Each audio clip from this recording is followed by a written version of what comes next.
నమస్కారం అండి, మీ పేరు? లక్ష్మి లక్ష్మి తూర్పు నియోజకవర్గం.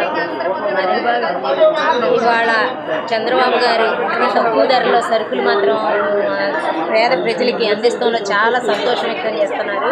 ఇవాళ నాదెళ్ల మనోహర్ గారు, గద్దె రామ్మోహన్ రావు గారు, కేశినేని చిన్ని గారు వీళ్ళందరూ ఆధ్వర్యంలో ఇవాళ సరుకులు అయితే తక్కువ ధరలకి ఇవాళ ఇవ్వడం జరిగింది.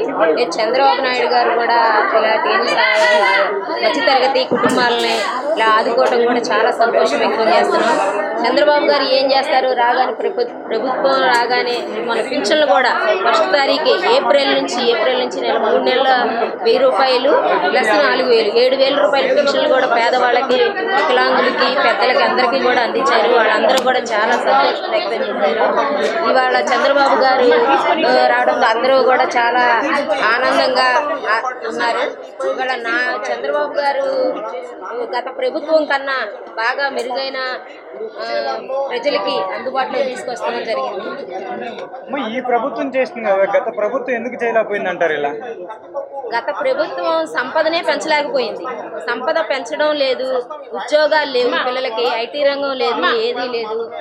ఇవాళ ఏ రంగం సంపద పెంచకుండా, ఐటీ రంగం లేకుండా ఒక అన్నిటిని తాకట్టు పెట్టుకోవడం, సచివాలయాలు తాకట్టు పెట్టుకోవడం ఏ సరిపోయింది తప్ప దాచుకోండి అనే కాన్సెప్ట్లోనే వాళ్ళు ఉన్నారు తప్ప ప్రజలకి ఏం చేద్దాము, ఏం చూద్దాం అనే కాన్సెప్ట్ అసలు వాళ్ళకి లేదు కాబట్టి జగన్మోహన్ రెడ్డి గారికి అనుభవం లేక ఇలా రాష్ట్రాన్ని ఇలా తీసుకొచ్చారు.